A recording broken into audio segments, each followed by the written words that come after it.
तो देखो ये सवाल है और इस सवाल को आप सबसे पहले ध्यान से पढ़िए। इसमें कहा जा रहा है ये आप देखिए, उसके बाद आप इसको लगाने की ट्राई करिए। अगर आपसे सवाल नहीं लगता है तो आप इस वीडियो को ध्यान से देखिए, और अगर आपसे सवाल लग जाता है तो भी आप इस वीडियो को ध्यान से देखिए, हो सकता है कि आपको कुछ नया सीखने को मिल जाए। ठीक है, तो देखिए सबसे पहले सवाल को समझते हैं। यहाँ पर कहते हैं कि कोई व्यक्ति कुछ धनराशि दो बैंकों में निवेश करता है। मतलब कि यहाँ पर दो बैंक हैं, ठीक है, एक बैंक में वो 11 यूनिट यानी जमा करता है और दूसरे बैंक में यानी वो 9 यूनिट जमा करता है। ठीक है, अब पहले बैंक ने उसे कहा कि भैया हम आपको 19% ब्याज देंगे। ठीक है, अब कहते हैं कि कुल जब उसने एक साल बाद देखा तो कुल निवेश पर जितना उसने दोनों बैंकों में यानी लगाया पैसा, उस पर उसको कुल मिला के 23.5% का ब्याज प्राप्त होता है। तो अगर दूसरे बैंक ने, यहां पर कह रहे हैं कि अगर दूसरा जो बैंक है जिसमें 9 यूनिट इन्होंने जमा किया था, अगर उस बैंक ने 1305 रुपए ब्याज देता है तो उसने बैंकों में कुल कितना पैसा निवेश किया था, मतलब दोनों बैंक में कितना पैसा डाला था, वो हमें बताना है। ठीक है, तो देखो इसमें सबसे पहले आपको क्या करना है, यहां पर एक बैंक ये हो गया जिसमें उसने 11 यूनिट जमा किया, दूसरा बैंक हो गया जिसमें उसने 9 यूनिट जमा किया। कुल मिला के इसने कितने यूनिट यानी कि जो इन्वेस्ट किया वो कितना हो गया, 20 यूनिट। 11 और 9 मिला के 20 यूनिट हो गया। ठीक है, और कहते हैं कि पहला बैंक, ये जो पहला बैंक है ये पहला बैंक हो गया और ये आपका हो गया दूसरा बैंक हो गया। अब यहां पर कहते हैं कि पहला जो बैंक है इस बैंक ने कितने परसेंट ब्याज दिया, 19% ब्याज दिया, और कुल मिला के कुल यानी जो इसने इन्वेस्ट किया था इस पर इसको 23.5% का ब्याज मिला। ठीक है, अब यहां पर हम लोग देखते हैं और यहां पर कहते हैं कि ये वाला जो बैंक है ना, दूसरा वाला बैंक है, इसने 1305 रुपए ब्याज देता है। तो यहां पर सबसे पहले हम क्या करेंगे, इसका 19, यहां पे देखो 19% निकालने के लिए हमें क्या करना, जीरो होने चाहिए। ठीक है, तो हम 2 जीरो दोनों में बढ़ा लेते हैं। ठीक है, क्योंकि क्या है ना कि ये रेशियो है, रेशियो में आप कितने भी जीरो बढ़ा सकते हो, ठीक, कोई फर्क नहीं पड़ता।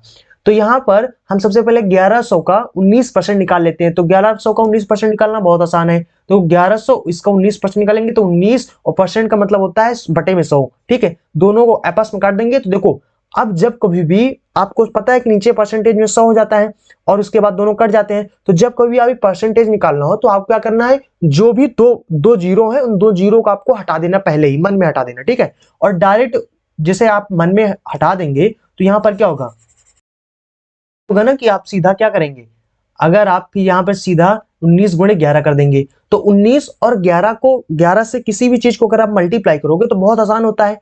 जो लास्ट वाला होता है उसको पहले लिख दो, फिर उसके बाद दोनों को आपस में जोड़ दो। तो 9 1 10 हो जाएगा, जीरो हासिल देंगे 1 हो जाएगा। उसके बाद जो लास्ट वाला है जो सबसे आगे यानी है उसमें एक ये हासिल जो है उसको जोड़ दो, तो 209 हो गया। ठीक है, इसका 19% कितना हो गया, 209 हो गया।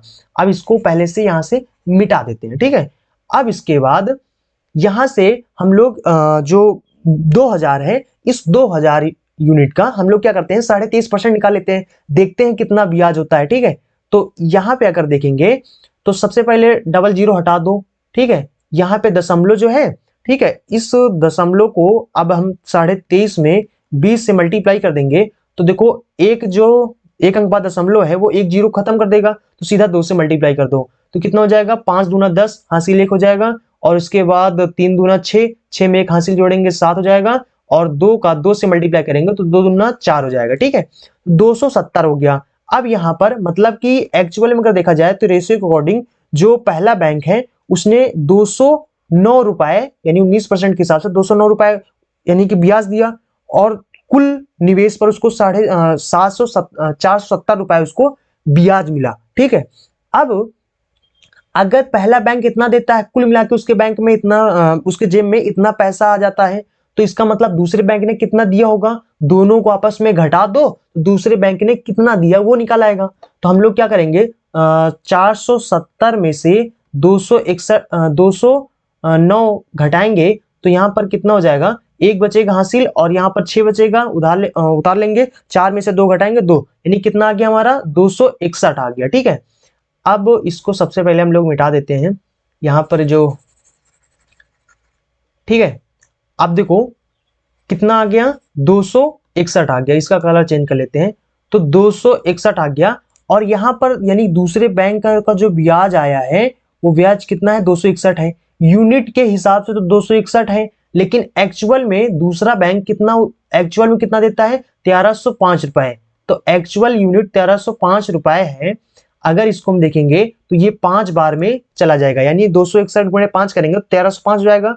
तो यहाँ पर 5 बार, यानी कि जो यूनिट वाली चीजें हैं और एक्चुअल वाली चीजें से 5 गुना है। ठीक है, तो हम लोग क्या करेंगे, हमसे यहाँ पर पूछ रहे हैं कुल यानी इन्वेस्ट हमने कितना किया, 2000 यूनिट हमने कर दिया है। तो इस 2000 को हम 5 से मल्टीप्लाई कर देंगे।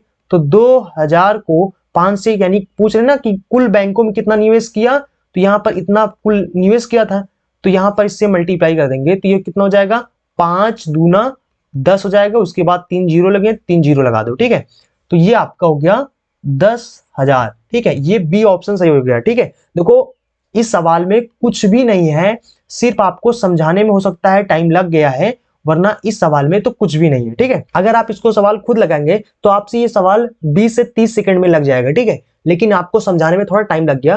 तो चलते हैं, फिर मिलेंगे अगले वीडियो में। वीडियो को लाइक करना और चैनल को सब्सक्राइब कर लेना, क्योंकि यहाँ पर डेली इस तरह के एजुकेशनल वीडियो आपको मिलते रहेंगे। इसी तरीके से कुछ ना कुछ नया कॉन्सेप्ट आपको सीखने को मिलता रहेगा। वीडियो को लाइक जरूर कर देना।